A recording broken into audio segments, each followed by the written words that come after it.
Assalamualaikum semuanya. Hari ini kita akan lanjutkan materi kita di bab 2 kelas 8, yaitu sistem koordinat.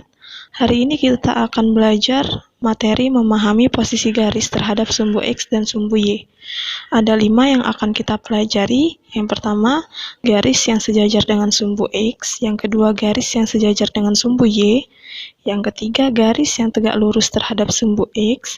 Yang keempat, garis yang tegak lurus terhadap sumbu Y. Dan yang kelima, garis yang memotong sumbu X dan sumbu Y. Sebelum kita masuk ke materi inti, kita ingat-ingat dulu materi kelas 7 semester 2 mengenai kedudukan dua garis pada bidang datar. Yang pertama, dua garis sejajar. Dua garis atau lebih dikatakan sejajar apabila garis-garis tersebut terletak pada bidang datar dan tidak akan bertemu atau berpotongan jika garis tersebut diperpanjang sampai tak berhingga. Jadi ada dua garis yang terletak pada bidang datar. Apabila dua garis ini diperpanjang, tidak akan berpotongan. Contoh, ini dua garis kita perpanjang. Ini garis yang satunya kita perpanjang. Sepanjang apapun kita perpanjang kedua garis ini tidak akan menemukan titik potong. Maka inilah yang disebut dengan dua garis sejajar. Yang kedua, dua garis berpotongan. Dua garis dikatakan saling berpotongan apabila garis tersebut terletak pada suatu bidang datar dan mempunyai satu titik potong. Misal, ada garis A, dan ini ada garis B. Garis A dan B berpotongan pada satu titik, yaitu titik yang ini, atau kita namakan titik C. Yang ketiga, dua garis tegak lurus. Dua garis tegak lurus ini hampir sama dengan dua garis yang berpotongan. Namun, untuk dua garis tegak lurus, sudut perpotongannya adalah 90. Jadi, dua garis tegak lurus dikatakan saling tegak lurus apabila garis tersebut terletak pada satu bidang datar, mempunyai satu titik potong, dan sudut perpotongannya adalah 90 derajat. Contoh, ini ada garis A, dan ini ada garis B. Dikatakan tegak lurus apabila sudut perpotongannya adalah siku-siku atau 90 derajat. Yang keempat, dua garis berhimpit. Dua garis dikatakan saling berhimpit apabila garis tersebut terletak pada satu bidang datar dan berhimpit satu sama lain, atau yang terlihat hanyalah satu garis lurus. Misal di sini ada garis A, lalu di sini juga ada garis B. Maka ini disebut dengan dua garis yang berhimpit. Kita masuk ke materi inti, garis yang sejajar dengan sumbu X. Jadi, kita masih belajar tentang sistem koordinat. Ada sumbu X dan sumbu Y. Ini dinamakan dengan sumbu X. Garis yang sejajar dengan sumbu X artinya garis yang terlentang dan gambarnya atau posisinya sama seperti sumbu X. Nah, sumbu X kan mendatar, maka garis yang sejajar dengan sumbu X adalah garis yang juga sejajar. Misal, garis L1, garis L2, garis L3, dan garis L4. Ini masing-masing sama kan bentuknya sejajar seperti sumbu X. Lanjut, garis yang sejajar dengan sumbu Y. Kita tahu kalau sumbu Y ini bentuknya tegak. Maka garis yang sejajar dengan sumbu Y adalah garis yang bentuknya juga tegak. Contohnya, garis M1, garis M2, garis M3, dan garis M4. Ini garisnya. Lanjut, garis yang tegak lurus dengan sumbu X.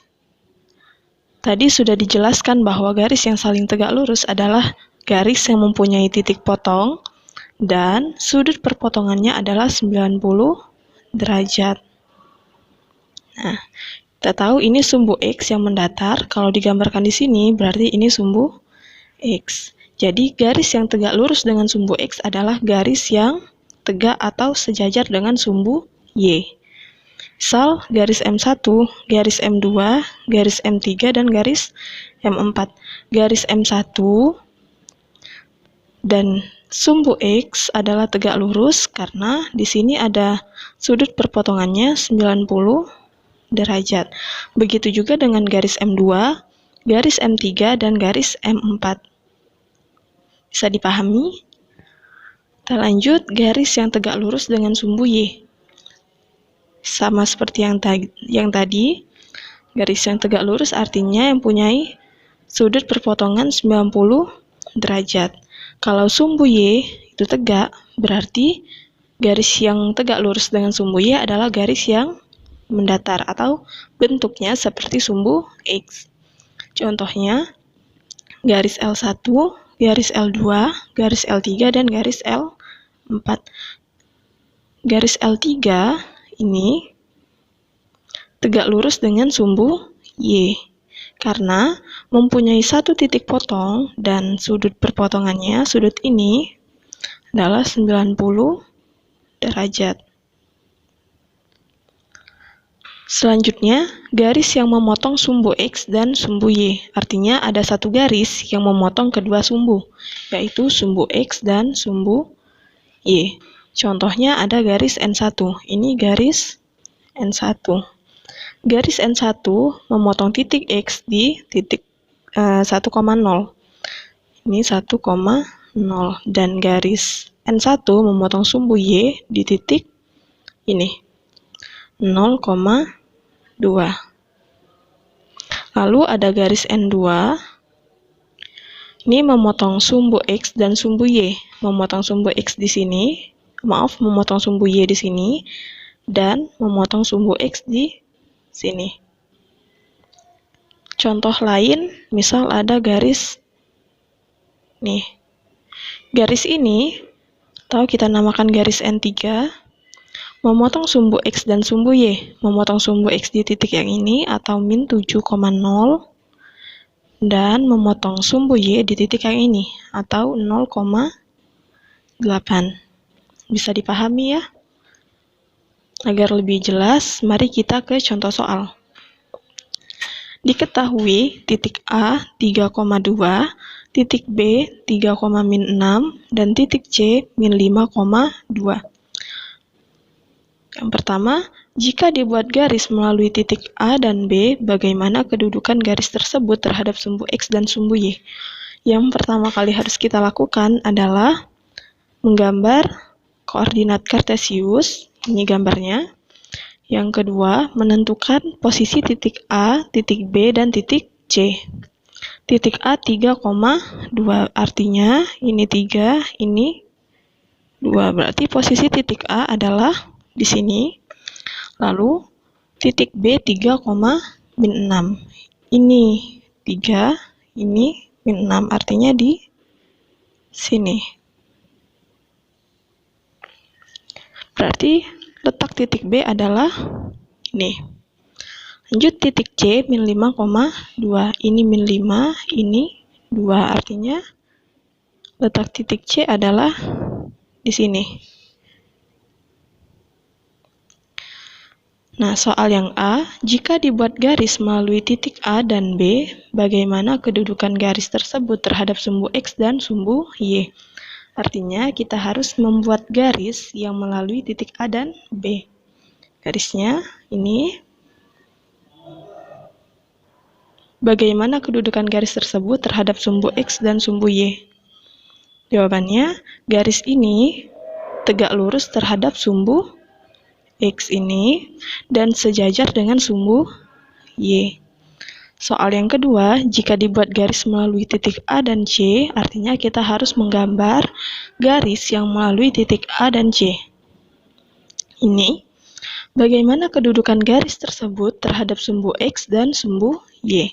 Garis ini sejajar terhadap sumbu X, ini garisnya, ini sumbu X, dan tegak lurus terhadap sumbu Y. Ini garis A dan C, atau garis AC, ini sumbu Y. Sudut perpotongannya di sini 90 derajat. Soal yang ketiga, jika dibuat garis melalui titik B dan C, bagaimana kedudukan garis tersebut terhadap sumbu X dan sumbu Y? Kita buat dulu garis B dan C. Ini Garis ini kita namai garis BC. Bagaimana kedudukan garis tersebut terhadap sumbu X dan sumbu Y? Artinya, garis ini tidak tegak lurus dan tidak sejajar dengan sumbu X atau sumbu Y, tapi memotong sumbu X dan sumbu Y. Memotong sumbu X di titik yang ini atau min 3,0 dan memotong sumbu Y di titik yang ini atau 0, min 3. Mudah ya? Insya Allah semuanya bisa memahami materi dengan baik. Untuk lebih jelasnya atau untuk lebih paham lagi, mari kita mengerjakan soal latihan. Apabila sudah selesai, boleh tulis di kolom komentar. Atau kalau ada yang ingin bertanya juga boleh tulis di kolom komentar. Terima kasih sudah menyimak. Semoga ilmunya dapat bermanfaat. Assalamualaikum warahmatullahi wabarakatuh.